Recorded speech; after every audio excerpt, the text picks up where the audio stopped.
Not right now. Just go watch TV. Give me just a second. Go play in your room and I'll be up in a minute. How many times as a parent did you say that?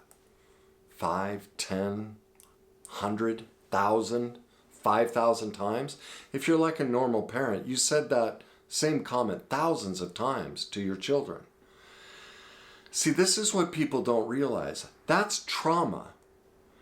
People think narcissists are, and all these things that happen to kids that grow into adults that are perfectly imperfect and have drug issues and trauma issues and all this, they think it's severe stuff. Well, of course, in many cases it is. But it's that little comment. Because what's going on inside of a parent in that moment? We're exhausted. We need a break. I don't want to play with you right now. Isn't that true? I know that's hard to admit. Like, it's devastating to admit. There many times as a parent, we're just drained. Life is tough. And please, can you give me a break from parenting right now? Go play in your room. Go watch TV. I don't have the energy to be your parent in this moment. I just need a drink. I need a minute to myself. Right? Well, in those moments, our children experience abandonment. They know it. They know it because here's why. Children are incredible feeling beings. They don't believe what we say, and they don't even have the cognition to really process it.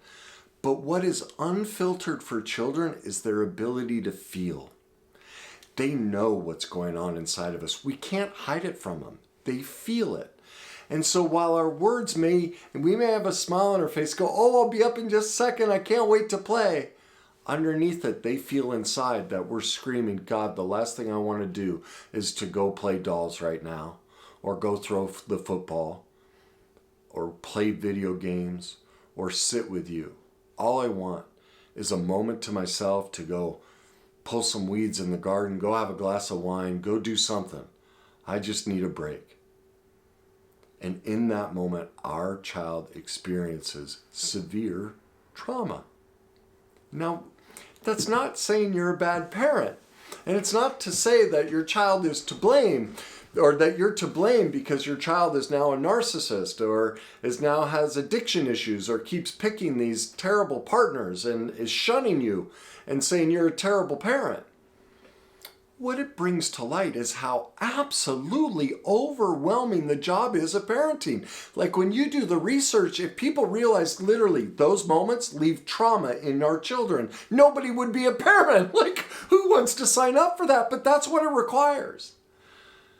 To leave our child without any wounds, it would require us to be perfect, that in every one of those moments, we would be able to go, oh, you have a terrible day, but who cares? Oh my God, I'm so excited. And I won't even say, wait a minute, I'm going to drop everything. I'm going to be there for you.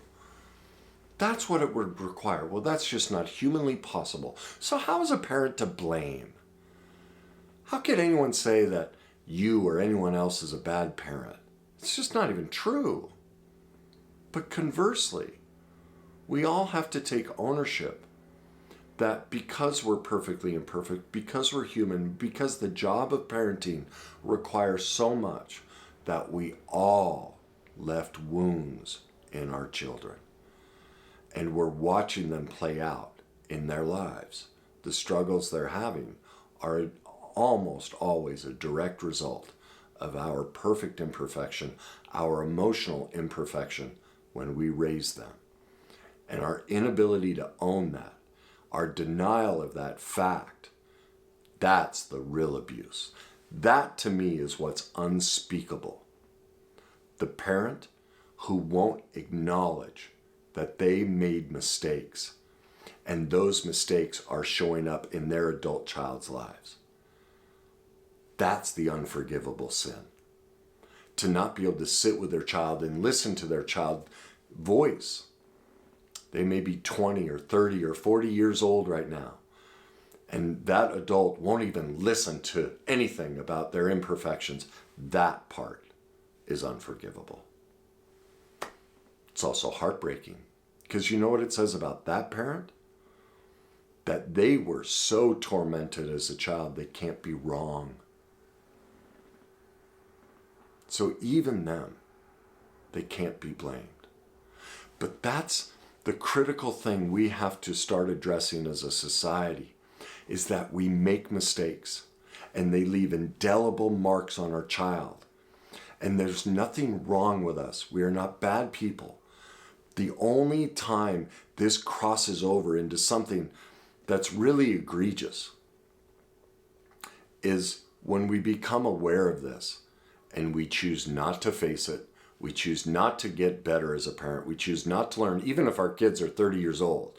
We need to go back and heal. I had a woman today, 80 years old, reach out to me because she watched some of my videos and realized, oh my God, my narcissist daughter is because of me. I smothered her. I overloved her. I created a golden, spoiled little girl. I did this. I'm 80 years old. Can you help me? Can I turn this around? That is a perfectly imperfect mother who's willing to do what it takes. That shows how much she cared. But because we don't teach what it takes to not leave these scars in our children, that what it requires is for us to make amends to our child for our perfect imperfections, that we need to address this constantly. As I say, if we're not apologizing to our children 1 to 3 times a day, we're not even present in our child's lives. That's just, well, I was going to say that's a parent who doesn't care, but that's not true. That's unfair. It's a parent who doesn't know. It hasn't been taught that when we make a mistake, it's the healthy and loving thing to do, to tell our child, no matter what age, oops, Dad blew that one. I'm going to keep working on it. Didn't mean to do that, but I make mistakes. See, in that moment, we teach our child humility. We teach them grace. We teach them that you don't have to be falsely empowered and never be wrong. Parents have this idea of, I'm the boss. I have to be right. I need authority. And the only way to have authority is I'm never wrong. And then they have a narcissist child and go, what? How did that happen? Oh, they couldn't be wrong either. Gee, I wonder where they learned it. It's like when I talk to parents, I say, look, whatever's going on in your child, look at yourself, because you taught them. That's what's fascinating to me. People reach out to me because their kids are struggling and they act as though their child was raised in a vacuum, that they and their ex or current spouse had nothing to do with it. Behavioral science has shown for almost centuries we become our childhood. The first 3 years and the first 7, really. The first 3 years, it's pretty much cemented. But by age 7, those years are critical. And so people are reaching out to me wondering why their child is this way and completely oblivious to behavioral science, which has shown this. It's documented. In fact, it's not even up for debate. Your child's struggles are a direct reflection of your own internal emotional struggles. If you want to help your child and you see something going on in your child of any age, even if they're 50 years old, if you see something going on emotionally in your child, it's a direct reflection of you and your partner's raising of them. The best thing you can do for them, the most kind and loving thing you can do for your child, is to make your own recovery your focus. That's how you love your child. That's how you heal your child. Because your perfectly imperfect parents weren't taught that when they said to you, just a second, I'll do it later. Let me do this first. Because inside they feel, I had a client tonight. That's what spurred this video. We're talking about this. He's dealing with all of this. And he got on the call. He was so excited. He goes, you know what? My daughter asked me after dinner if we could color. And I was halfway through the sentence of saying, no, I got to do the dishes. And he goes, but everything we're talking about, I paused. And I realized, why do I have to do the dishes?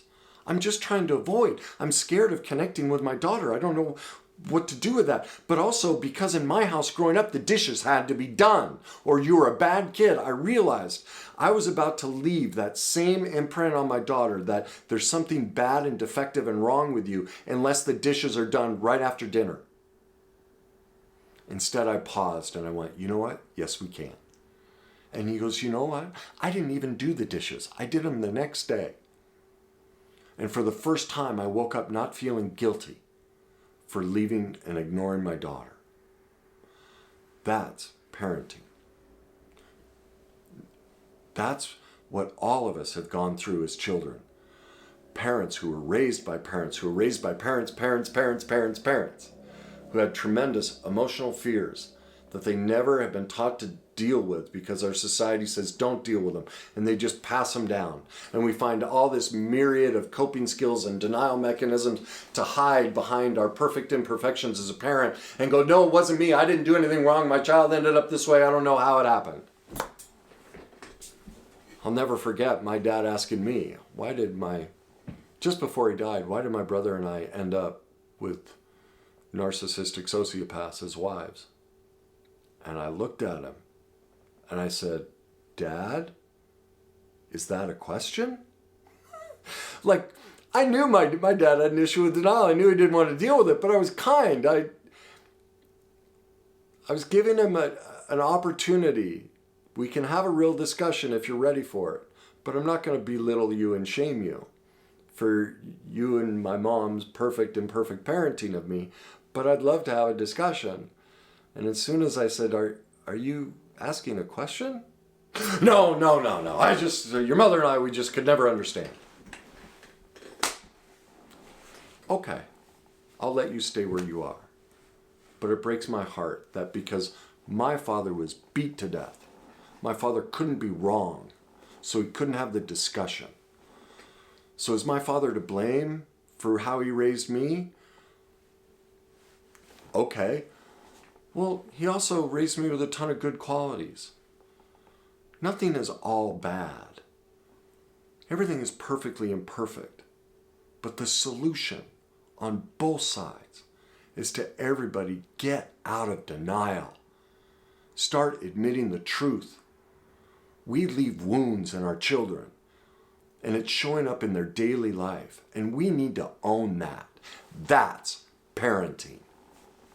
The avoidance of that, that's the real abuse. So I leave it at your feet.